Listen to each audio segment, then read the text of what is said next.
All right. Mickey, the big. So welcome everybody. I'm David Uy, Executive Director of the Chinese American Museum, DC. We're the first and only museum in our nation's capital dedicated to the Chinese American story. So that's the history, culture, and contributions of Chinese in America. Tonight's event is part of the Pauline W. Tsui Women in Leadership series, sponsored by the Ruth H. Kuo and Rhoda Howe Memorial Foundation. And just a quick housekeeping note, tonight's discussion is a webinar format, so participants will not be seen or heard, but you can submit your questions and comments in the Zoom chat feature, or sometimes it's called Q&A feature. We'll do our best to get to those questions. So this event is being recorded and will be posted on our YouTube channel. And it is being streamed live on Facebook. So what better way to mark our first program in Women's History Month than to focus on those that have served our country in the US military. Chinese Americans have been serving our country since the Civil War. And by World War II, Chinese American women were actively serving on the war front and on the home front, like pilots Maggie G and Hazel Lee. And today, and in recent conflicts, Chinese American women proudly serve in all branches of the modern military. So we at the Chinese American Museum will be featuring many of these stories and people in our future exhibit, Service to Country, which is a permanent exhibit at the museum. So tonight, you get to meet some of these women. So leading the conversation is our friend, Samantha Cheng. She's a broadcast veteran in national news and broadcast television production. She is an experienced journalist, documentarian, and a successful minority small business owner. She's devoted much of her time to raising the visibility of APIAs and their contributions to American history. Her most recent project, which we featured in an earlier program, is Honor and Duty, the Chinese American World War II Veterans, which is a voluminous person-by-person accounting of the 23,000 Chinese Americans that served in the war. So it is with great pleasure I turn it over to Samantha, and she will introduce tonight's panelists and set the stage for our conversation. So thank you. Hello, and thank you for taking time to participate in this webinar. And it's our kickoff for Women's History Month. We have a fabulous panel, and it's my honor and pleasure to introduce each woman individually. So I'm going to do it in alphabetical order, which is how they do it in the military. And we're going to start with Captain Alicia Greer. She's quite amazing. She and I had met informally in a park at a local CYC event last year. She is a graduate of West Point, and she's done 2 tours of duty in the Middle East. She is also the first Chinese American woman to graduate from West Point. She's quite amazing. Then we also are following her. We have Commander Evelyn Moy, and many people know Evelyn because she is also the president of the Moy Family Association here in Washington, DC, and is very, very active in the community, not just in the military community, but in the APA community, both in Washington and nationally. Third, we're very blessed to have Staff Sergeant Faustina Lai Short. She is a training officer with the Air Force, which is very, very cool. And she's currently in service. So we are very much looking forward to hearing a bit about her background that she'll tell us personally. And then our last speaker tonight is Lieutenant Colonel Chunlin Zhang. And Chunlin, oh my gosh, she is like the Chinese Dr. Fauci before COVID. This woman has done such amazing service. She is from China and a naturalized citizen of the United States. And she has just done such amazing things on behalf of the nation in her service. So I'm going to kick it off first with, I'm going to throw this question out. We're going to do it in a round robin session. I'm going to throw the question out and then we're going to ask people to respond in order. If that's, it just makes it more organized because we only have an hour to discuss. So my first question will be to Captain Greer. Captain, what prompted you to join the service and what prompted you to apply for West Point? Yeah, so I would love to tell you some grandiose story about how I dreamed about being in the military as a kid, but the truth is that I really didn't know much about the military as a child. My grandfather served in World War II, but he also died when I was in 3rd grade, so I didn't really hear a lot of his stories, and he served to gain citizenship here in America. I was actually recruited to go to West Point to play basketball. And as a daughter of an immigrant family, 1st/2nd generation Chinese, the appeal of having tuition paid for and going to college and doing something that I love was pretty great. So if I'm honest, I decided to go to West Point mainly because of the financial assistance that my family was provided, as well as the opportunity to play basketball. Now, I will say that I may have gone to West Point for those reasons, not aligned with the kind of mission that West Point carries in developing leaders for the country, but I will also say that I stayed there for different reasons than why I went there. I fell in love with the mission, I fell in love with being a leader, and just learned so much about myself and my opportunities and capabilities. So that's really why I think that led into the beginning of my career in the military. Wonderful. Commander Moy, could you tell us what prompted you to join service and what branch of the service did you join? Because you have the coolest job title, okay? Thanks, Samantha. Just like Alicia, my dad served in World War II also. And during my time, my brother was drafted into the Vietnam conflict. And then my younger brother joined the US Navy. So when I was going through college in the 70s, the women's movement started. And one of the questions on my essay in one of my classes said, should women be drafted in the military? So I thought long and hard about it because my brother was in boot camp and going through all of that. So I said yes, and then I decided, okay, I'm going to do it. You know, I can't run a block, but I'm going to try this, I'm going to do it. So I already had my degree when I first applied. So the reason why I joined was so that I could do my 2 years of service and get it over with. Little did I know that at 30 years later, and then even after that, I'm still serving in the community. So that's my story, and I'm sticking to it.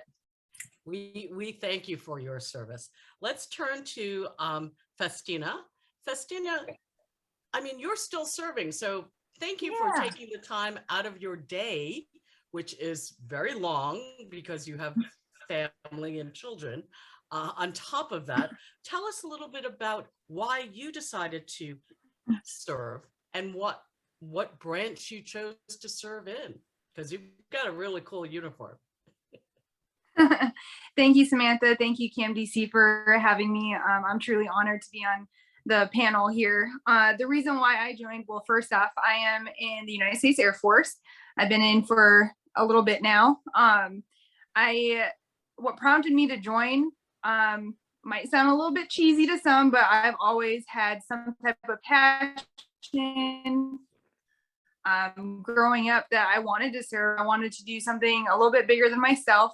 Now, did I know anything about the military? No, not at all. Nobody in my family was in the military. And initially, my first thing in my mind was, hey, I'm going to join the Marines, because in my mind, the movies I've seen, the stigmas, the stereotypes, I was like, the Marines are elite. I'm going to join that and be something truly amazing. After talking to a good amount of recruiters, talking to some other people that were actually already in the military, Army, Air Force, Navy, the Air Force appealed to me the most because of the family orientation of it all. Air Force is all about family. The military does have a lot of benefits as well. I was going through nursing school for a little while, so I decided to join and just see where it led me.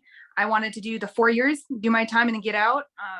But over a decade later, here I am still pushing, because I found this passion in being able to help people, being able to shape the future generation of the Air Force, and being able to just do that with some great mentors and great people. And I've met a lot of amazing people along the way. So that's why I joined, and I love it. So here I still am.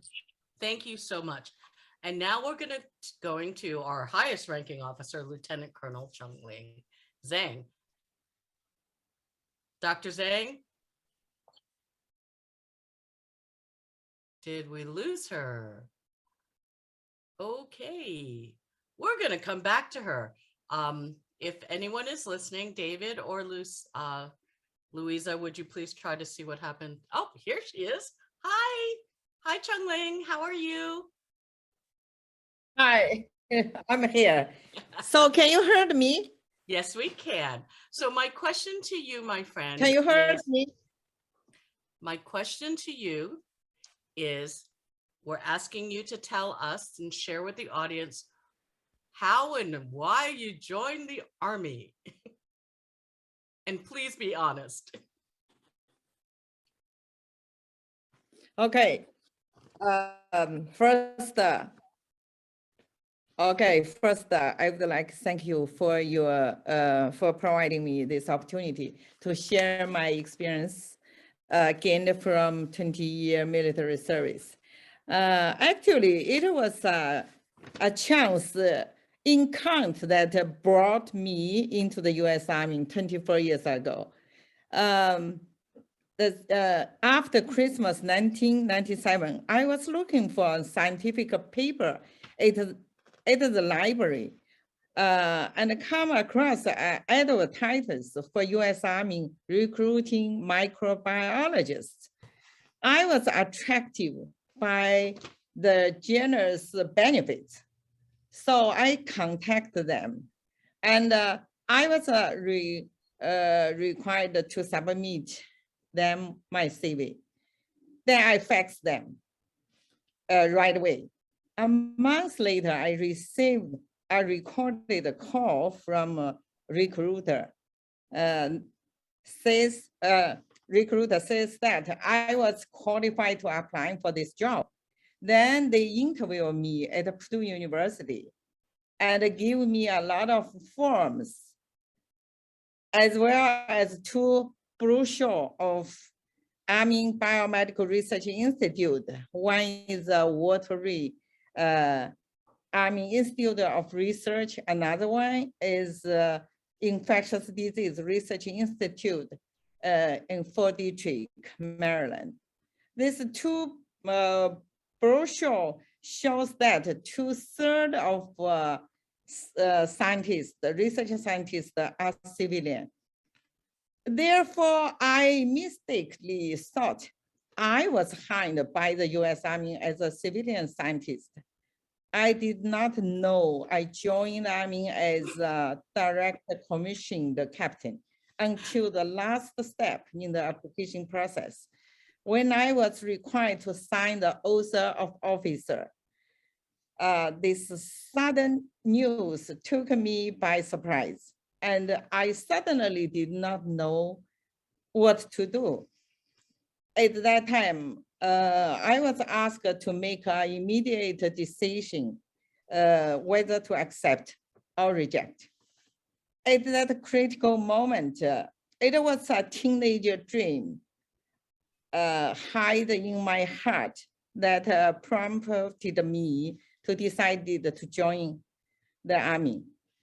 When I was a teenager, I was so inverse of wearing a military uniform that I wanted to be a soldier. However, I had no chance to realize this teenager dream. I never thought that after completed my PhD degree and postdoc training in the USA, I would still have the opportunity to join the military and wear the military uniforms. I went from surprise to excitement and signed the oath of office right away. That And we day are was so July. thankful that you did. I mean, I just think that Yeah. story is so wonderful and enchanting that as a youth in China, you thought to wear that wearing a uniform is what attracted you to even explore this possibility of a career. As a side note, I would like everyone to know that Dr. Zhang is a doctor. She's a PhD in virology, microbiology, and she's also a veterinarian, which is so hip and cool. So getting back to what the focus of this subject of this panel is, this is Women's History Month. And we all know as a community of women, it has not been easy for us. We have been labeled many, many different things. Like instead of referring to women as natural leaders or visionaries, we're called or referred to as bossy. Or if we have strong opinions and we are determined, we're considered defiant. So on that note, I'd like to dispel some of that and ask Captain Greer, or who I'm going to affectionately refer to as Alicia. Alicia, can you share with us some of the challenges of your service, like the normalization of women in the military, how that impacted you? I mean, because you joined early on. I mean, I cannot hear. service- Maybe connection is not stable.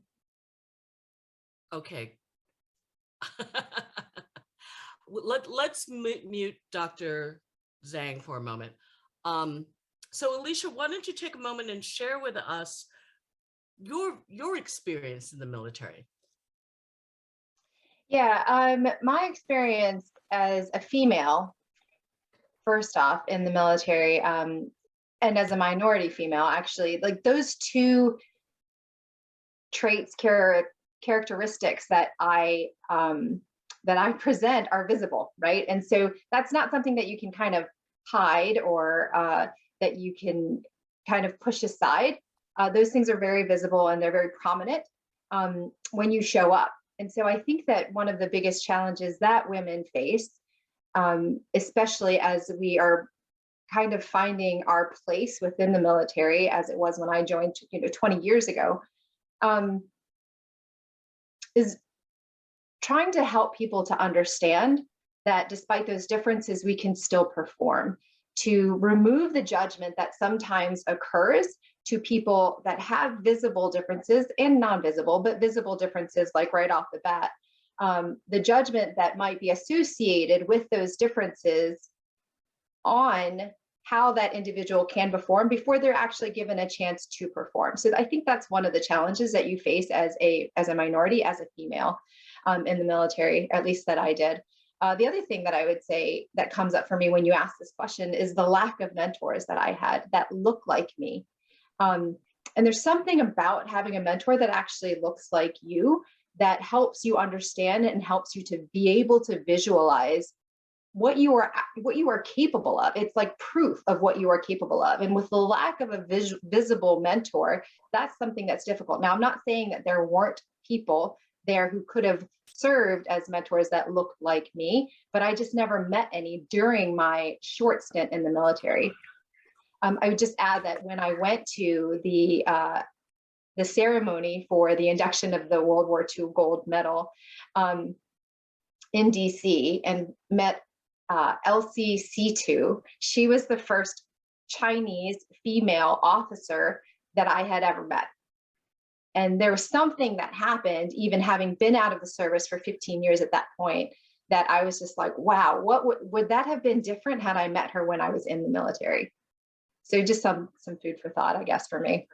I'm so happy you got to meet Elsie. She's quite an amazing woman, and she instills such pride in us all. I mean, her history, I wish that she could have been a participant in this as well. Her history is another panel discussion in itself, but I'm so pleased that you were able to meet with her.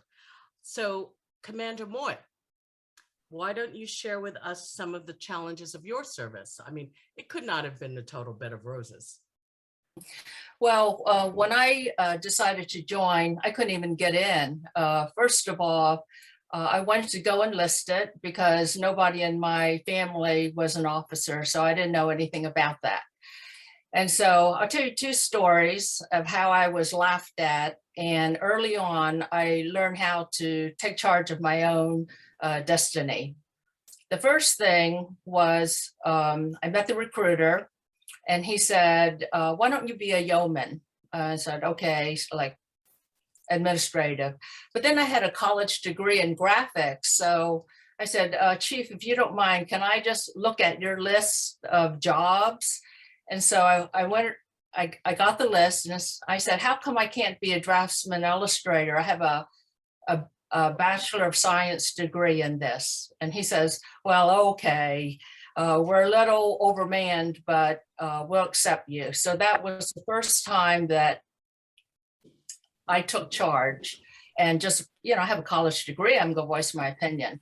So at that time, my father was a bedridden invalid, and he was an invalid for 22 years. It was very hard on my family, a tremendous hardship.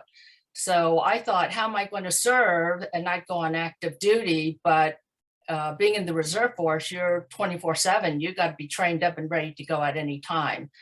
So I was waitressing at a nightclub as a cocktail waitress because women told me I can make faster money. I had a lot of hospital bills for my dad.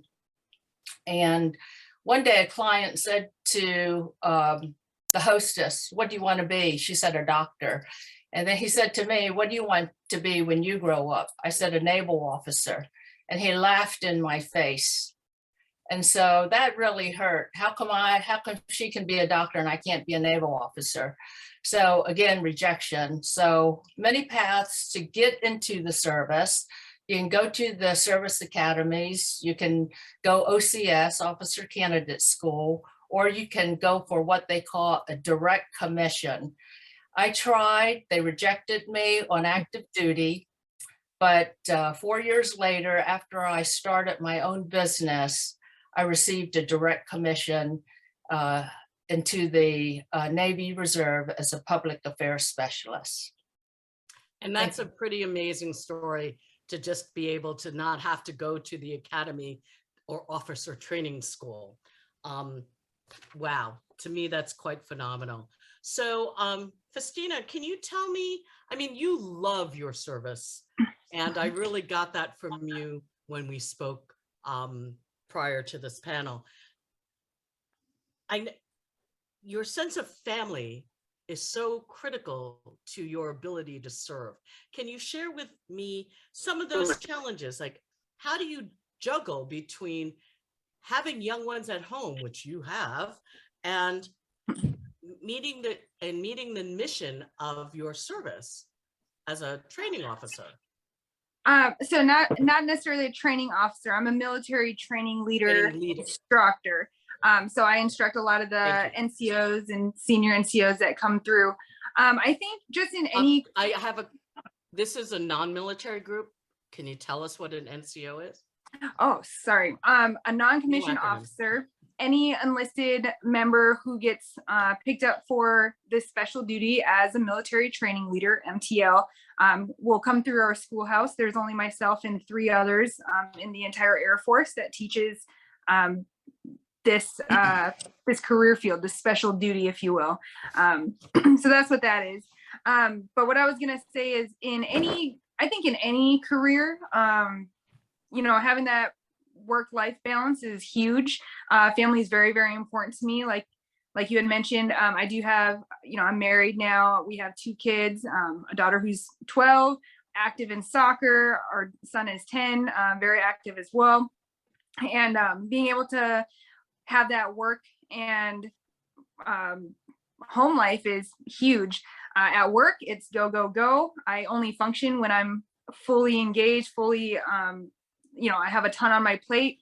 That's how I work best. And being able to prioritize is huge as well. I have a great support system at work. We all motivate each other. I've never been in such a amazing group of people. My 3 people that I work with on a day-to-day basis, we all push each other to the max.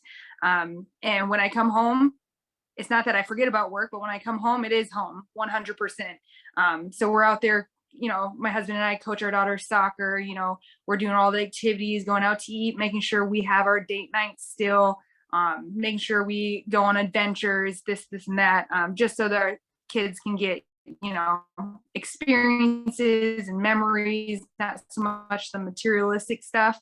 But yeah, we're very big in that. And, you know, my work life, they actually support that as well.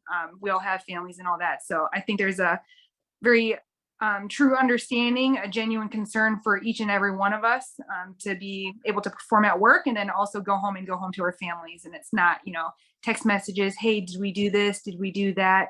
Home is home. So well, I think that's great. It's wonderful that, you know, you've learned to be present in your service, just as I'm confident that Alicia, Evelyn, and Chunlin also have to be present. And that's a discipline that many of our young people don't have. So would you say that service provides you with that discipline, or is that something that comes innate? I think service has a lot to do with it. You know, from the start, from basic training through technical training, throughout your operational time in the military, I think you learn a lot of things, what not to be, from maybe poor leadership, or what to be and what to strive for when you do have that good leadership. I think the military has shown me a lot of discipline. Some of the times, you know, we get told to do things and yeah, we're going to do it because, you know, we raise our right hand to serve and abide by some of those things. Do we agree with it all the time? Not necessarily, but again, it comes back down to, you know, our Air Force core values. And, you know, that's what was taught to us in basic training. And then throughout is one of those things that you learn to embody. And, you know, if you choose not to be part of it, then after your time's done, you're more than welcome to, you know, leave. Yeah. Yeah. Okay. So Chunlin, let's talk to you a moment about some of the challenges you faced. I mean, English is not your first language. Culturally, culturally, it must have been night and day for you coming from mainland China. Can you speak to us a bit about some of the challenges that you faced in terms of the normalization of seeing other women scientists at Walter Reed, or other female professionals at Walter Reed? And then how were you able to, did you take your work home with you? I mean, I know that you traveled extensively on behalf of the Army, and we could get into that a little later, but why don't you share with us what you had as an experience, because you came in as an officer? I personally think the biggest challenge for me, no matter in the military or civilian, is language. Okay, this one we're not mentioning. But another biggest challenge in the military career is frequent rotation in different units. This frequent change of working units and the nature of the work brings challenges and difficulty to everyone to a great extent, especially for someone like me, who is engages in leads and manager biomedical research project. These frequent rotations make the subject I studied and the leads discontinue. This is a big challenge. I couldn't, often couldn't continue my work, stop there. So I have to bring this work to next unit. So I always, in order to make up this defect, I almost do the work of 2 units at the same time. That is to continue leading the research project of previous units while doing the work for the current units to maintain the continuity of my research project. So this frequent change nature of the work forces us to learn ability to quickly adapt to a new work and living environment. Of course, it also gives us some more opportunity to contact different fields and learn different knowledge, gain the different experience. And at the same time, so we can develop our ability in all-round way. But I have a question for you, disadvantage Chunlin. also. Chunlin, did you take your family with you when you traveled overseas? Did they travel with you? No, I have an overseas assignment. I just went by myself because my son was enrolled in Montgomery County Magnet program. My husband did not want to affect his talent. So he decided to stay with my son here. Only myself took overseas assignment for 2 years, and to Africa is short, only 5 months, but to Thailand is 2 years. For all other trip, usually short, half month or 1 month is okay. But this is very challenging life for me. Yeah, it sounds very difficult. Alicia, did you have that problem with your family when you served? I mean, were they with you? Did you birth them when you served? You're coming across a little bit broken, but if I understand your question correctly, you're asking if I had family while I was in service and what did I do? So if that is the question, then I did not have family when I was in service. Yeah. Did you have your kids? Yeah. No, so I had my kids after I got out of the military, but I did also serve as a military spouse. And with that, we took our kids everywhere that we went. And I'll say, to give an example, a little bit unusual for the number of times that we moved in comparison to, I think, if there is a such thing as a regular military family. My oldest son, by the time he turned 11, had lived in 14 different houses. Whoa. Holy moly. Yeah, and he had actually never attended a school for longer than 2 years. Wow. That takes Army brat to a whole different level. Faustina, what about you? Because both you and your husband are in service. Correct. Yes.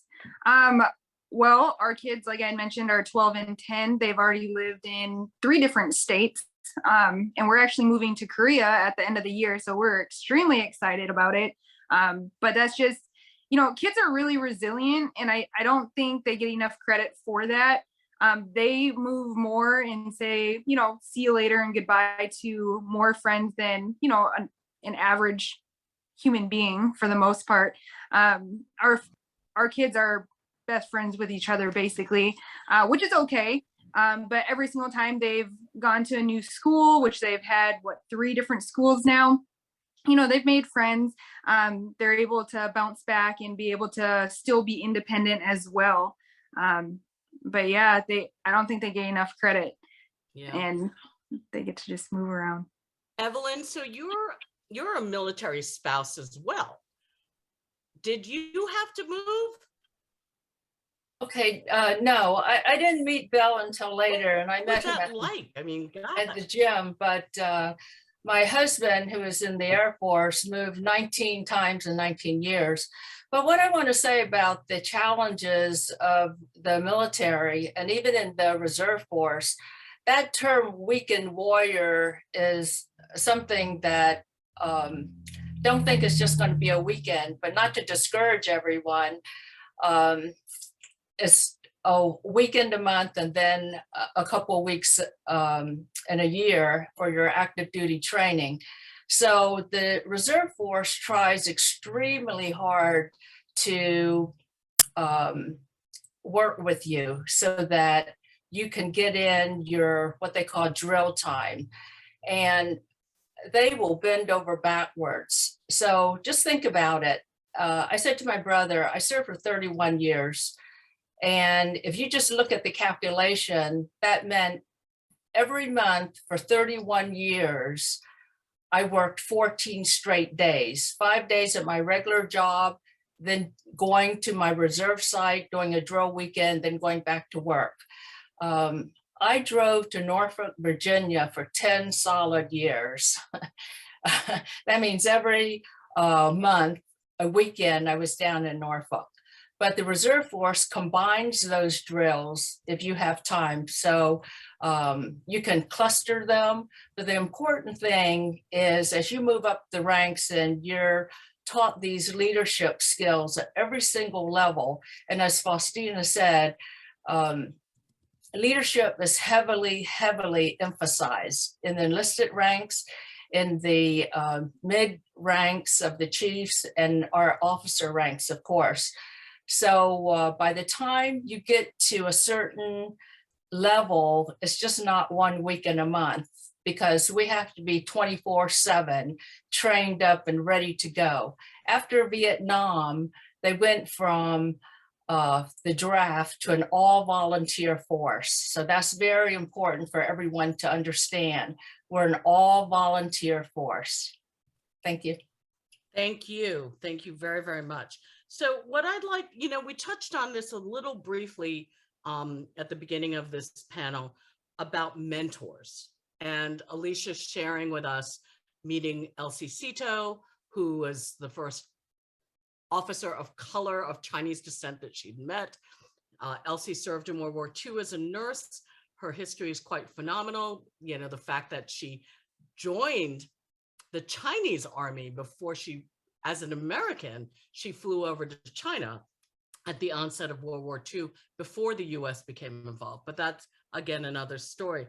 What I'd like to hear about from you all is mentors, because even though women are now much more accepted in the military and they're visible, can you share with me, starting with Alicia, who mentored you? I mean, your service was very specific, very concise, 2 tours of duty.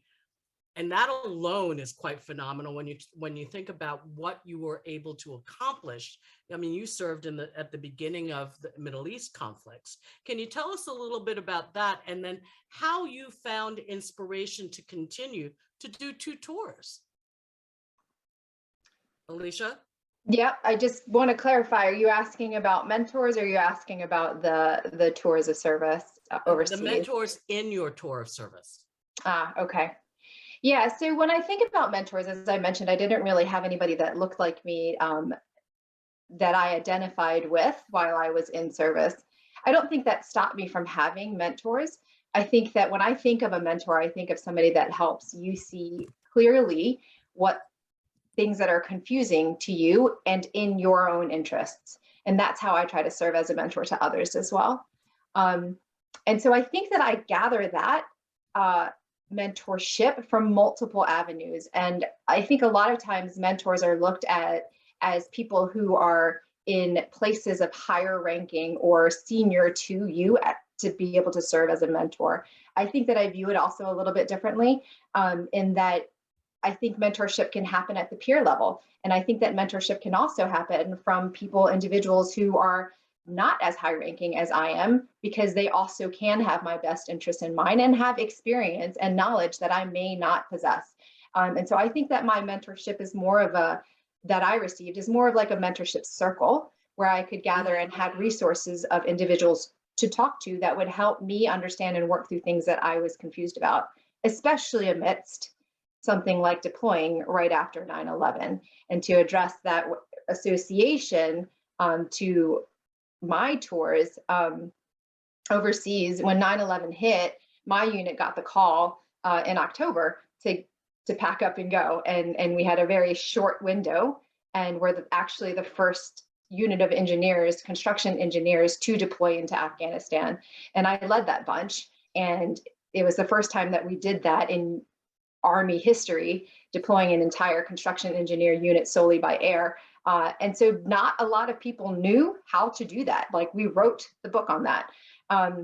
And just being able to reach out to people and to gain support in order to clarify for me what it is that I wanted to do and accomplish and how to get that, and navigate all of that confusing time period, and to be able to lean on others for support. To me, that was like the mentorship circle that was provided. And I got that from NCOs, non-commissioned officers, as Faustina had mentioned, as well as officers that were senior ranking to me, as well as my peers. So I don't know if that answers your question. I'm so happy to hear that you had that type of support and that you created this for yourself, because at the time of your service was, everything was new in terms of we finally, someone attacked the US, and that was as close to invasion as we have ever had as a country. So that in itself, and how that deployment of sending you overseas with an entire complement of engineers to build something that didn't even exist in the desert. So that's pretty significant.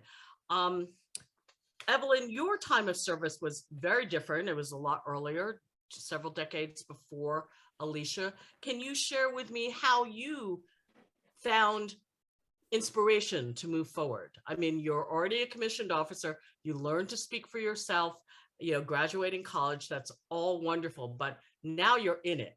And you're in public affairs. So you're the face. So you're the first Asian face speaking on behalf of the government. That must have been very, very unique. Why don't you share with us a little bit about that? Thanks, Samantha. Well, after being rejected and then getting my commission, I had spent 8 years understanding the service. And as a public affairs officer, going out to the public and speaking in terms where they can understand the mission that you're trying to convey. What does the Navy do? That's extremely important. So my mentors very on, even when I was enlisted, mentored me, the chiefs, that's what they're famous for. They saw that I had a college degree. Oh, why don't you be an officer? Yeah, why don't I? Okay, that's the question. I never thought of it before. So as you go through the ranks, the mentorship goes up and down the chain, and you'll find your mentors everywhere. And it's kind of funny, I didn't need to look for someone that looked like me. Basically was, can you do the job? If you can do the job, be quiet and just do the job, okay? It's all about skills. It's all about delivering. It's all about meeting the mission requirements. It's all about being able to convey the mission to the American people. And so I thought, oh, okay, I can do this. I grew up in the inner city. I can speak for myself. Many people find it hard to believe that I did not face any racism in my 31 years. And I can say honestly, I did not. And why can I say that honestly? It speaks to the culture of the public affairs community. And I give them huge kudos because one time I even mentored up. I was a young ensign. I was the only female in the room. And a senior officer said to me then, he said, I'm going to tell an off-color joke. Do you think that's a good idea? And here I was the only woman, a junior. I raised my hand. I said, no, sir. Sir, I do not think that's a good idea at all. And so he looked at me and all the men looked at me and he said, Ensign Moy doesn't think this is a good idea, so I'm not going to tell the joke. And that was the end of it. That was excellent. And that's a thank you. Thank you. And it's so unique that you have this opportunity to be the face of the military and because of your face. So they must have loved you without a doubt. So Chunlin, can you share with us, beside your language challenges, did you have someone in the Army who supported you, who provided you with mentorship, who inspired you to continue your tours of duty? Because although you weren't in active combat, you were in active combat combating viruses and finding solutions for that. So can you share with us what some of your thoughts behind there and who helped you along? Because we're all of that generation where we turn around and help the next person climb that ladder.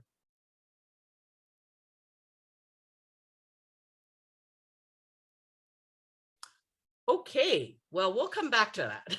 Internet is not stable. Oh, okay.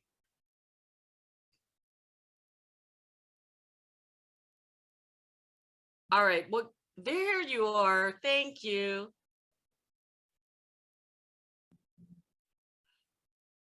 Okay, we're going to move on because we're having some technical difficulties with Chunlin. So let's go to responsibilities of service. And Alicia, you served in a time where you were in, it wasn't. Why it was this conflict? internet not? Okay. Can someone unmute Alicia and mute Chunlin? Thank you. So Alicia, share with us some of your this responsibility is building something from nothing in the middle of the desert. Wow, that's like a probably a really long story that we don't have enough time for, but I'll just do my best to describe what it was like for me deploying over to Afghanistan, actually before we were in Afghanistan. So we had not completely infiltrated Afghanistan and taken Bagram or Kandahar or any of those places, Mazar-e-Sharif, they were not taken yet when we arrived. And so we were actually stationed in Uzbekistan, which is just north of Afghanistan and shares a really small border. And from there, we launched some operations into Afghanistan, but that particular location served as a supply route down into Afghanistan. And when we arrived there, living conditions were not at all what they were 15, 20 years later. We did not have running water. We did not have floors. Our cots that we brought with us were on the ground. We didn't have phone lines. There were no cell phone towers that were up. We were largely isolated. And I recall even landing amidst darkness just for security purposes. I think that what is particularly interesting about that is despite all of those like extremely austere environmental and conditions of life that we had, we still were able to operate and to have fun and have fun, right? Like to be able to bond, create these like relationships with soldiers and everybody across services as we worked together towards a mission.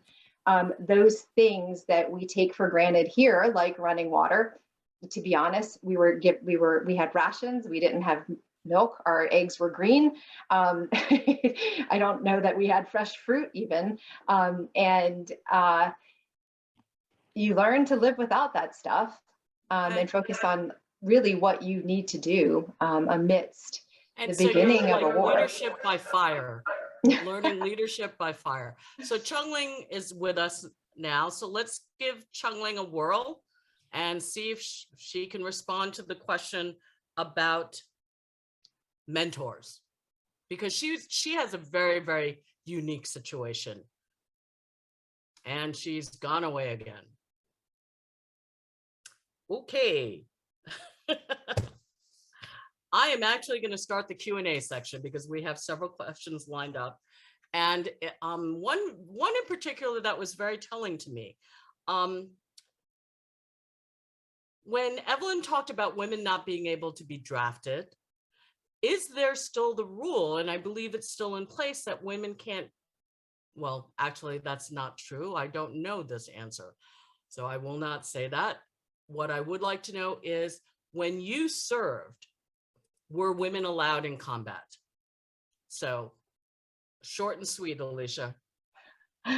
The short and sweet answer is no. However, I will caveat that with the war that we entered in Operation Enduring Freedom, our Operation Iraqi Freedom, we quickly found that the definition or the means of war completely different than what they used to be. And so there's no longer, at that point in time, we realized there's no longer really a front line and a separate support and a separate combatant.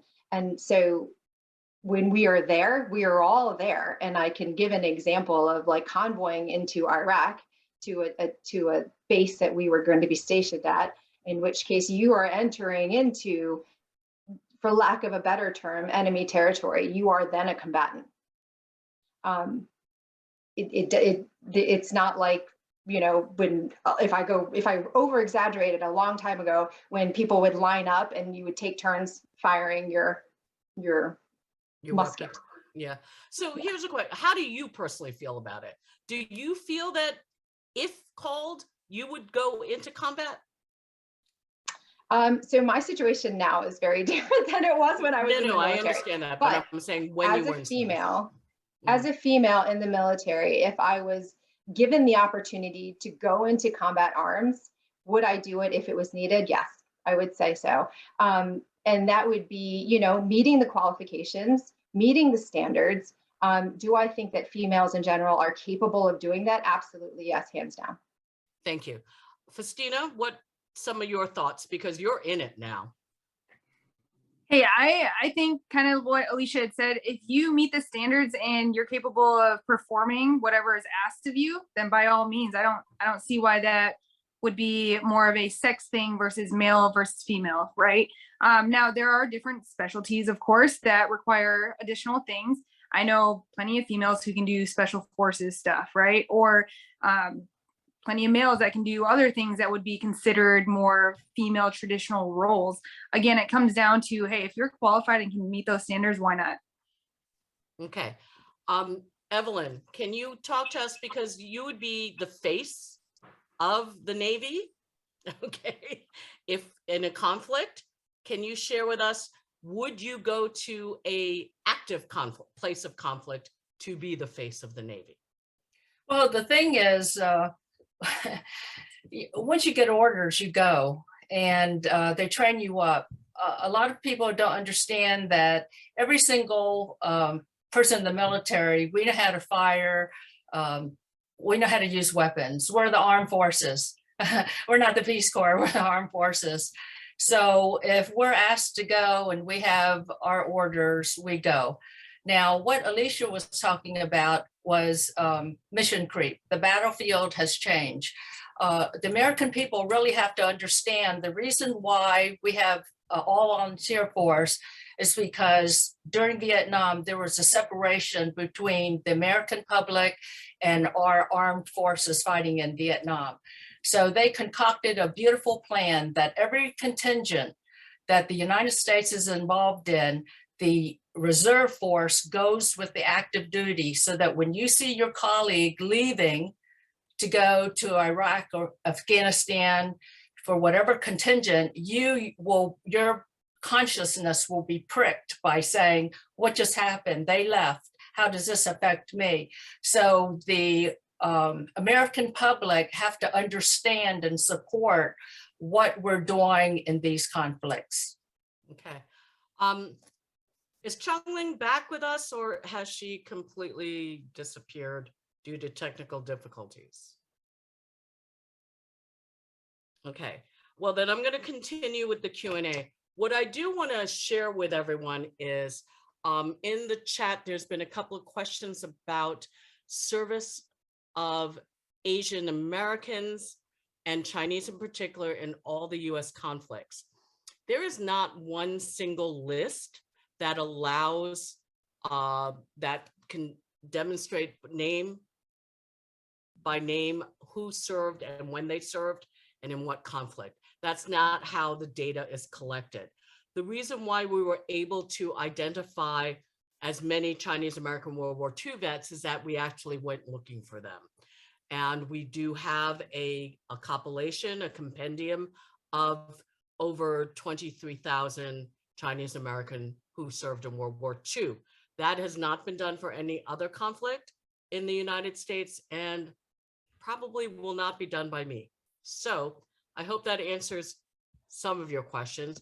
I know that we just talked about women in combat. We'd like to now just let me take a moment. Okay, here's a great one. And this, I'm going to throw this out to the table. What's the difference between the National Guard and a reservist? Ev, can you do that, Miss Public Relations? So the National Guard is part of the Army. So I think the Army should an Army officer should answer that. But the Reserve Force, we have the Army Reserves, and the National Guard actually helps within the interior of the nation. Every branch of the service has their own mission.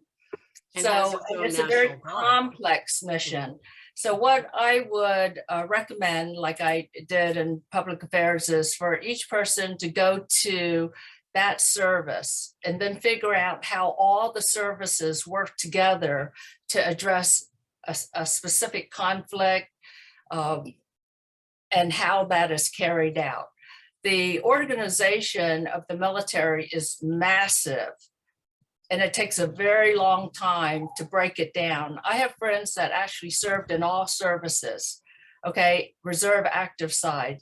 And people should understand that even if you're rejected by one service, whether it's the National Guard, the Army, Air Force, try another service.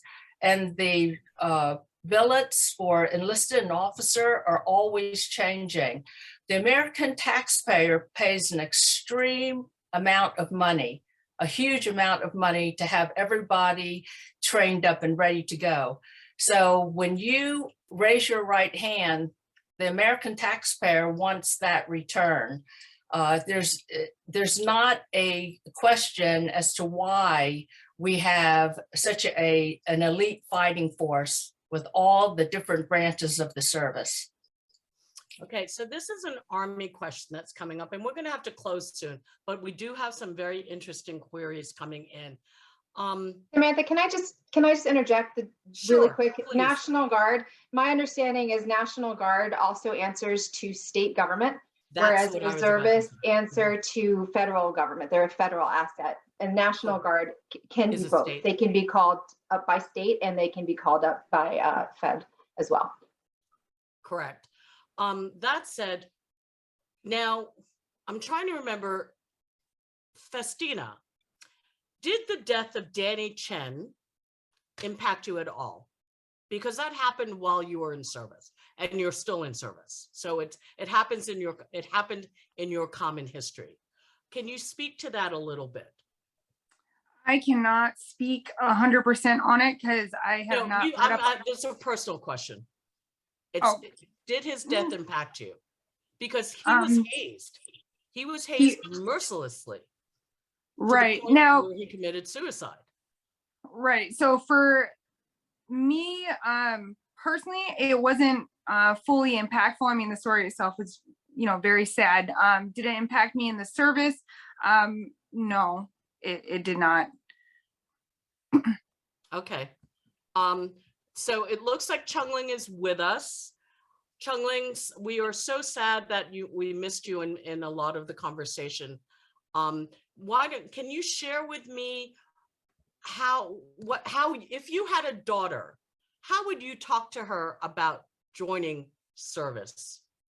And would you even allow it as a Yes, mom? I will. As long as she wants, then I encourage her to join the army, join the military, no matter which branch. If she like, I strongly recommend and encourage her to do what she wants. I really enjoy my military career. Even I joined by like accident, misunderstand, but I really like it, and I'm proud of my uniform and rank. Before I joined, I know nothing about the military. So after I joined, I found this, it is a big, warm family. Are you a leader or your colleague? They help you, support each other, help each other. Let you feel it's very warm, you know. And also I think military career provide a lot of opportunities for us. To tell truth, if I don't wear a uniform, it's impossible for me served in several important units, high level of unit, you know. Since I wear the uniform, my rank is there. So they sign me there, they accept me. They gave me this opportunity, let me bring the evidence to confirm I can handle well. So I really enjoy. I encourage several young guy, not a girl, a guy, a boy, join the military. Now I think at least I know 2 of them are still in service. One is graduated from West Point. Then he went to MIU Medical School. Now still in the military service. I think in Hawaii now is a doctor. Okay, so the bottom line is, yes, you would encourage your daughter, if you had one, to join service. Yes. Would you encourage? And so what you're trying to say, I believe, is yes, you've had a very successful career. You would encourage other young women to take the path that you chose. Is that correct? Yes. Okay, so Chunlin, there's a quick question. How long have you been here in the United States? You've been in the United States for like 31 years? 37 years. 37 years. Okay, thank you. Alicia, would you encourage, well, you don't have daughters, you've got 4 boys. Oh my gosh. Would you share with us what your thoughts are about encouraging young women to join the service? Because you've left service, and you left service because you started a family, but you're still a military spouse. So share with me how you would encourage it, speak to a young woman. Yeah, I mean, I think that if there are women out there who are interested in serving in the military or curious about serving in the military, that you should do a little research and see if that's something that resonates with you. The service is so much more than just picking up a weapon and going to war. There's so much more about interpersonal relationships that are created, how to lead individuals, how to motivate people, how to motivate groups of people to accomplish a goal, teamwork. There's so many different facets of the military that I find to be valuable, both in the military as well as in civilian life. And I've found that a lot of my experience in the military has been applicable to my life after military. I think that just like Evelyn said, like there's a lot of information out there. You could research it. You could come and talk to people. Most people that were in the military or that are in the military are more than willing to talk about their service.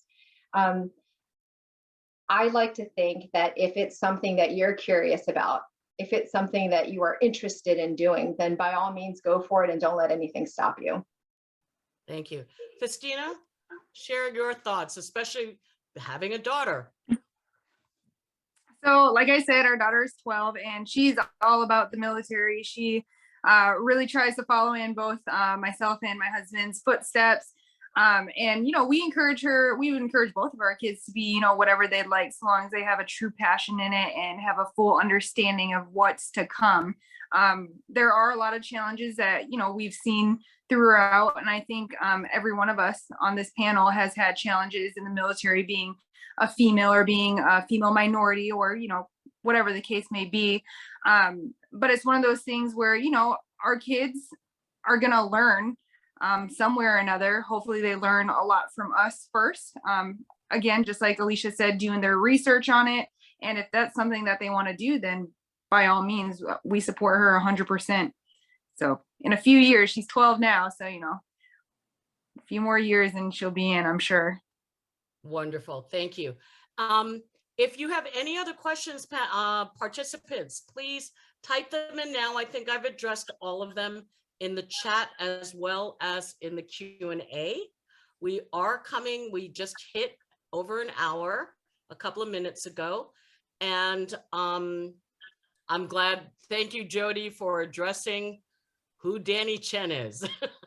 It was a very, very sad, it is a very sad circumstance, and it's still fresh in all of our minds. But this is not the panel, because this is the panel that we're talking about women in military and their leadership.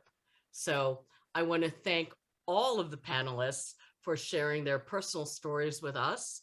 I greatly appreciate it. And let me just jump to the chat right now. Nope, that's it. We're good. And there's no other questions. So ladies, is there anything that you'd like to share with the audience? Because we have quite a significant audience. So in your final words, Ev, go ahead. I just want to say thank you to the Chinese American Museum and also Samantha for moderating. Being in uniform and wearing the cloth of the nation is an honor of a lifetime. And I have said many times, this is the best decision I have ever made in my life, bar none. I'm so honored to be on a panel with my distinguished sisters.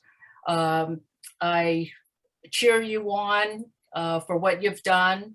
And the military is there. It's a true honor. And I hope that if you have a young daughter, please have them look into it. And I'm always available to talk to anybody about joining the military. Thank you. Alicia, final words? Sure, I'll take about 2 minutes. Yeah, you know, there's a saying that we stand on the shoulders of giants. And so I look at people like Evelyn and Chunlin that are on this panel, and I think, wow, thank you for your service. And thank you for allowing me to stand on your shoulders. And then I think about the people that come after me, and I'm honored to be recognized here and to join as one of those people who can offer their shoulders for others to stand on. And so having said that, I think that if anybody is out there that is curious, as Samantha has mentioned, if anybody's considering it or has a daughter or a son even that's considering service and wants to learn more, it's like, feel free to reach out to me. You can find me on LinkedIn. And I'm usually pretty good at responding, though I'm really bad at social media, if I'm honest. So. And Faustina? I just want to say thank you again, CAMDC, Samantha, for hosting, and Alicia and Miss Evelyn and Miss Chunlin. Being on this panel with you all, I'm truly honored. So thank you very much. Thank you for all the viewers out there listening to our stories. It's truly empowering. I know that with all the instructions I've done, throughout my military career, it wasn't just me teaching. I actually took more from the people itself. I'm here to help. I'm here to listen. I'm here to just take in all the knowledge from all those around me and stuff. So I appreciate you all. And again, just as everybody else had said, you can find me in the global, in the military and stuff. And I'm, all military members, we have stories for days, and just for somebody to listen, we truly appreciate it. So thank you. Chunlin, any closing remarks? I'm glad today have opportunity to listen to your story. Actually, I really enjoy my military service, and I have shared my experience with many of my friends and before, but I will continue to. Hopefully, I can affect or encourage their young generation to join the military. I felt military need like for my major, they need a very capable, knowledgeable person to make a good decision, for the research funding. This is our whole nation's tax money. So I will continue to do this work. Even I retire, I encourage our young generation to join Thank the you. Thank you. And just to answer the anonymous person who asked the query, what prepares you for service and what skills you need as an American and as an American woman, as a Chinese American woman in service? You need to be committed. You need to believe in yourself and your country and what you're giving up to serve this country. So don't join the military half-assed, excuse my language, but don't. If you have any question, then don't do it. Join because you believe in service, you believe in protecting your country, you believe in participating and engaging. It's important to be present. So that said, I'm going to close this meeting out and thank you everyone for participating. Thank you, David, and thank you, Louisa, for joining me, inviting me, and I'll throw it to you guys to close it out. Yeah, well, thank you. Thank you for our panelists. Thank you for your service. And, thank you for being on this panel because, this is the kind of representation that we need. I hope that people join this discussion tonight, and maybe we'll watch the recording on YouTube, and they'll view this panel and they'll see, this is what the U.S. military looks like. This is what soldiers and sailors and airmen and Marines look like. And I think that's very important. And I could already tell from some of the chats, that you've already inspired some people that have come by this conversation. So I wanted to thank Samantha Cheng for being our brave moderator, and also to thank Louisa Sorkness, who is our programs coordinator, who is heads up great programs like this at the museum.